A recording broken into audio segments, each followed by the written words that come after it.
Magandang araw kaibigan! Welcome ulit sa Pinoy Recaps. Ang pelikulang ibabahagi ko ngayon ay ang American biographical action thriller movie na 13 Hours The Secret Soldiers of Benghazi na ipinalabas noong 2016.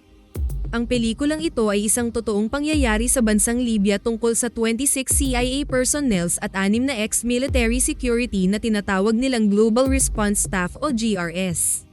Noong October 2011, inatake ng French at British forces by air attack ang Libya. Kasunod nito ay napatalsik ng Libyans ang 42 years nilang diktador leader na si Muammar Gaddafi. Akala ng Amerika at buong mundo na magiging tahimik na ang bansa dahil malaya na ito at magkakaroon na ng demokrasya ang mga tao sa pagpili ng bagong mamumuno. Pero may umusbong na mga rebeldeng grupo at pinagkukuha ang mga baril na nakatago sa mga armories sa bawat parte ng Libya. Dito nangyari ang pinakaunang civil war sa bansa. Liban sa US, nagsarado na ang iba't ibang diplomat offices. Naiwan ang opisina ng Amerika sa dalawang lungsod, ang Tripoli at Benghazi. Kalaunan ay naging pinakadelikadong lugar ang lungsod ng Benghazi kung saan naroon ang isa sa diplomat outpost ng mga Kano. Ang hindi alam ng publiko, sa di kalayuan ng US outpost, may isang villa na tinatawag nilang annex.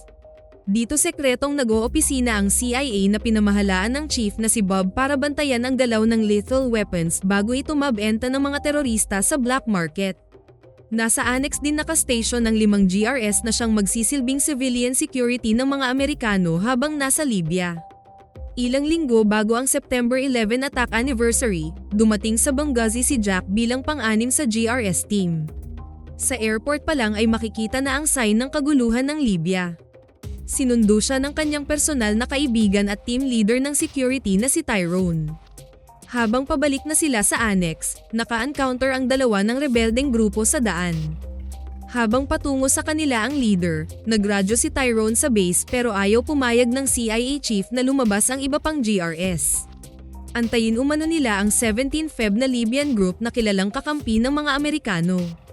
Ngunit delikado na ang sitwasyon ni Tyrone at Jack kaya nakipagmatigasan sila sa grupo. Sinabihan niya ang leader na handa na silang mamatay. Tumingala umano ito para makita ang drone na kung may mangyaring masama sa kanilang dalawa, durog din umano ang mga ito kasama ang buong angkan. Maliit lang ito na grupo kaya bumigay din sa banta ni Tyrone. Saka hinayaan na silang makalusot. Pagdating nila sa annex, hindi maganda ang salubong sa kanila ni Bob. Wala umano sila sa posisyon para makipagbakbakan sa mga locals.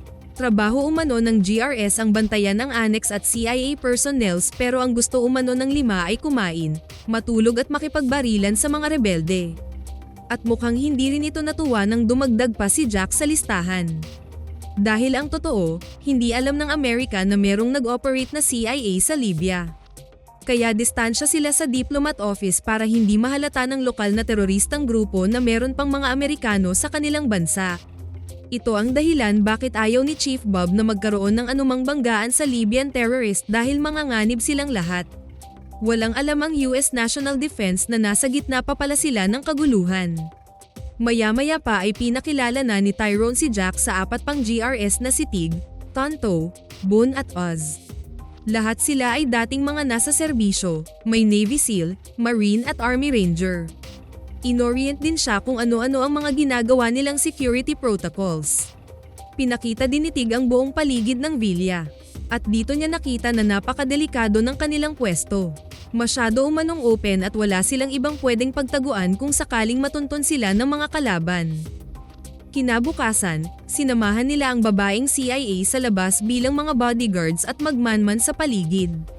Ngunit hindi nagtagal, may napansin silang mga kalalakihan na umaaligid sa kanila kaya nagmadali na silang lisanin ang palengke. Maya-maya pa ay sinusundan na sila ng green van. Kailangan umano nilang maiwasan ang mga ito bago pa matunton ang annex. At hindi nga nagtagal, natigil na ang pagsunod nito sa kanila dahil bumangga ito sa isang heavy equipment. Paglipas ng 5 linggo, nakatanggap sila ng bagong trabaho. Darating umano ang US Ambassador sa Benghazi. Hindi umano nito alintana na delikado pa ang sitwasyon dahil naniniwala raw itong maayos din ang kaguluhan sa buong Libya. Kaya kailangan umano nilang tingnan ang seguridad ng mataas na opisyal. Dahil dito, Walang nagawa ang GRS kundi mag-surveillance sa mga posibleng hideout ng rebeldeng grupo. Pumunta rin sila sa diplomat office para suriin kung safe nga ba dito ang ambasador. Nakilala nila dito ang dalawa pang GRS na si Scott at Dave na siyang maging main security ng villa. Pinakita ng dalawa ang posibleng pagtaguan ng ambasador kung sakaling may kaguluhang magaganap. Pero nang matapos na nilang ikutin ang buong bahay, hindi sila na-impress sa security at delikado umano ang location. Wala umanong silbi ang mga lokal na nagbabantay sa gate.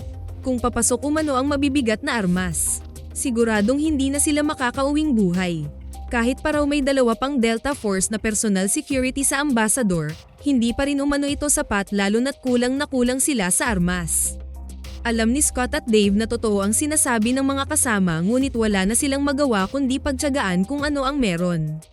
Nagbilin na rin si Tyrone na kahit hindi sila basta makakalabas sa annex dahil kay Chief Bob, magradyo lang umano sila kung kailangan ng tulong. September 10, dumating na sa annex si Ambassador Chris. Nagpakilala ito sa kanila at nagbigay ng speech tungkol sa tungkulin nila na tulungan umano ang Libya bumangon at magkaroon ng demokrasya. Ngunit mahirap umano itong gawin sa ngayon. Kasunod nito ay sinabayan din nila ang schedule na meeting ng opisyal sa mayor ng Benghazi. Pero kinabahan sila nang biglang dumagsa ang media. Dito na sila nabahala sa kaligtasan ng ambasador dahil marami na ang nakakaalam na nasa lungsod ang Amerikano. Nang makabalik na sila sa diplomat office, sinabihan sila ni Chris na wag na silang pumunta kinabukasan. Wala umano itong activity dahil anniversary ng 9/11 attack. Ngunit bago sila umalis, sinabihan ulit nila si Scott and Dave na maging alerto dahil wala silang malakas na armas na hindi imposibleng magkaisa ang mga terorista at lusubin sila sa compound. At tama nga ang hinala ng GRS. Dahil kinabukasan, September 11, umaga pa lang may umaaligid na sa diplomat office. Napansin pa ng ambasador ang dalawang local guards na kumukuha ng larawan sa buong paligid. Pero hindi sila nabahala dito. Lingid sa kanilang kaalaman, pinagplanuhan na pala silang lusubin ng local terrorist kinagabihan. Bandang dapit hapon, nagsasya pa sa labas ng villa ang grupo ni Scott. Wala silang kamalay-malay na nagtipon-tipon na ang mga terorista malapit sa kinaroroonan ng ambasador. Dumarami na ang mga ito habang patungo sa diplomat office. At ang masaklap, nagsilayas ang mga local police at pinagbabaril ng grupo ang mga 17 Feb guards na nakabantay sa gate. Nagsitakbuhan ang mga ito kaya malayang nakapasok ang mga rebelde sa loob ng compound. Pinaputukan nila ang iba pang mga guards na nakita sa loob. Mabilis na pumasok ang GRS sa villa para sabihan ng ambasador na magsuot ng vest at magtago na sa safety room. Sinarado nila lahat ng pinto, naghanda ng mga baril at tiningnan ang CCTV kung ilan ang mga lumusob na kalaban. Nagradyo agad sila sa annex para ipaalam ang nangyayari sa diplomat office at magpadala ng reinforcement. Dahil hindi naman ganun kalayo ang team ni Jack sa villa, dinig na dinig nila ang putok ng mga baril. Kaya mabilis din silang naghanda ng mga gamit para tulungan ang ambasador. Ngunit hindi sila pinayagan ng CIA chief na umalis ng annex. Napanganga si Tyrone. Dagdag ni Bob na walang nakakaalam sa kanilang operasyon sa Benghazi kaya wala umano silang pwedeng gawin kundi mag-antay. Pero ang totoo, natatakot lang ito na baka sila ang sunod na lusubin at wala na ang GRS sa compound. Balik sa villa, nagradyo na rin sa Tripoli office ang security kung saan may iba ding team ang naka-standby. Pinasabugan ng mga rebelde ang pintuan para makapasok ang mga ito sa loob. Naghalugog sa buong paligid para hanapin ang mataas na opisyal. Ngunit hindi makapasok ang mga ito sa safety room dahil makapal ang bakal na pinto. Nang mga sandaling iyon, hindi pa rin pumapayag si Chief Bob na umalis ang GRS sa annex kahit anong pakiusap ni Tyrone. Dinig nila sa radyo na nanganganib na ang buhay ng mga kasama sa diplomat office pati na si Ambassador Chris. Samantala, nakarating na sa Pentagon ang distress call ng Benghazi. Pero dahil walang alam ang National Defense na may classified operation pala ang CIA sa Libya, matatagalan pa umano ang pagpadala ng tulong. Dahil hindi talaga makapasok ang grupo sa safety room, nagdesisyon ang mga ito na sunugin na lang ang buong villa. Nakita ni Scott ang binabalak ng mga rebelde kaya gumapang sila patungo sa bathroom. Hindi nagtagal, pumasok na sa loob ang maitim na usok kaya walang nagawa ang mga ito kundi maghanap ng madaanan palabas. Dinig na dinig nila sa radyo ang nakikiusap na GRS. Ilang saglit pa ay umakyat si Jack sa rooftop ng annex building at nakita ang nagliliyab na diplomat office. Napakalaki na ng apoy nang makalabas si Scott at ang ambasador. Maya-maya pa ay tumakbo na ang rebelding grupo para lisanin ang villa. Mag-alas 10 na ng gabi, hindi pa rin nakaalis ang GRS sa annex. Nakiusap na ulit si Tyrone kay Bob pero nagmamatigas pa rin ito. Dito sinabi ni Jack na kung hindi nila tutulungan ang diplomat, sigurado umanong sila na ang isusunod ng grupo. Hanggang marinig nila ulit ang huling pakiusap ni Scott na kung hindi sila ma-rescue, mamamatay umano silang lahat. Ito na ang huling hudyat ni Tyrone na suwayin ang CIA chief. Sinabihan niya ang mga kasama na umalis na sila. Hindi na nakapagsalita si Bob nang humarurot ang dalawang sasakyan. Bago sila makarating sa gate ng compound, nakita nila rito ang grupo ng 17 Feb. Ngunit bigla silang napakubli ng paulanan sila ng mga kalaban. Nagbarikada pala ang mga ito sa kalsada kaya dito na sila napasabak sa matinding bakbakan. Sa kabilang banda, naghahanda na rin ang US base na malapit sa Libya para magpadala ng reinforcement. Pero nagpalipad na sila ng drone para makita ang sitwasyon sa diplomat office. Nang makapasok na sila sa loob, mag-isang nasa labas si Scott. Nagkahiwalay umano sila ng ambasador dahil sa kapal ng usok at sobrang init. Kaya pumasok si Jack at Tyrone sa loob para hanapin ang opisyal. Ngunit nahirapan na din sila dahil sa lakas ng apoy. Maya-maya pa ay natagpuan nila ang isang staff pero wala na itong buhay. Hindi pa rin nila makita ang ambasador. Ilang saglit pa ay pinaalam sa kanila ng interpreter na babalik pa umano ang mga terorista at mas dumami pa raw kaysa kanina. Dahil dito, mabilis nilang tinanggal ang mga importanteng bagay sa opisina at naghanda na lisanin ang compound kahit hindi nila madala ang ambasador. Ngunit hindi pa nga sila nakaalis, dumating na ang pangalawang pag-atake. Kaya pinuna muna ang grupo ni Scott at nagpaiwan ng GRS kaya napilitan na rin silang makipaglaban. Samantala, lumihis ng daan ang unang team ng GRS kaya sinalubong nila ang pag-atake ng rebelding grupo. Mabuti na lang at bulletproof ang sasakyan, walang tinamaan pero buwis buhay ang pagtakas nila sa mga ito. Wasak na itong nakarating sa annex. Nakaalis na rin ang huling team ng GRS sa diplomat office ngunit nasundan sila ng mga kalaban. Pero hindi nagtagal ang pagsunod ng mga ito dahil alam na rin umano nito kung saan ang uwi nila. Kaya dito na nagutos si Chief Bob na sirain ang lahat ng mga dokumento at mga bagay na parte ng intelligence. At maghanda na rin sa evacuation. Maya-maya pa ay dumating na rin ang team ni Tyrone sa annex. Dito na naman sila nagkasagutan ng chief dahil gusto na nitong pumunta na sila ng airport pero sagot ng team leader na hindi na ito ang masusunod ngayon. Hindi ganun kadali ang gusto nitong mangyari. Kahit pa may drone na nakamonitor sa kanila, kailangan umano nilang makipaglaban sa anumang paglusob simula ng oras na iyon. Alas 12 ng hating gabi, paalis na sa Tripoli ang isa pang grupo ng GRS sa pangunguna ni Glenn. Kailangan nilang makarating sa Benghazi bago pa maubos ang lahat ng mga kasamahan nila. Patuloy sa pagsira ang mga CIA staff habang nag-organize na rin ang GRS kung sino-sino ang magkakasama sa bawat rooftop ng 4 na building sa annex. Dinala na nila lahat ng kanilang armory sa bawat pwesto. Kasunod nito ay nagsiyalisan na ang kanilang mga local guards at iba pang sibilyan sa paligid. Kaya napagtanto ng team na posibleng may darating na malaking paglusob sa kinaroroonan nila. At wala umano silang maasahang darating na reinforcement kaya kailangan nilang makipaglaban sa abot ng kanilang makakaya. Hindi nagtagal, may naobserbahan na silang mga kalalakihang papalapit sa compound. Sa likod dumaan ang mga ito. Ngunit nag-order si Tyrone na walang magpapaputok hanggat hindi sila uunahan dahil sa kulungan umano ang kanilang bagsak. Sa tulong ng night vision at infrared, dito nila nakumpirma na may bitbit na baril ang mga ito. At ayon kay Bob walang confirmation sa local police na may darating na friend list sa annex. Nang patayin na nila ang ilaw sa loob, saktong bumagsak ang pinalipad na bomba ng mga terorista. Dito na nagumpisa ang matinding bakbakan. Halatang wala sa plano ang pag-atake ng kalaban sapagkat hindi nila alam na mas malakas pa rin ang gamit ng mga kano. Paglipas ng ilang minuto, marami na ang nalagas sa mga ito kaya umatras din ang grupo. Alas 2 ng madaling araw, nasa Benghazi Airport na ang grupo ni Glenn pero na-delay pa sila dahil pinag-awayan pa ng mga lokal kung magkano ang bayad sa maghahatid sa kanila sa annex.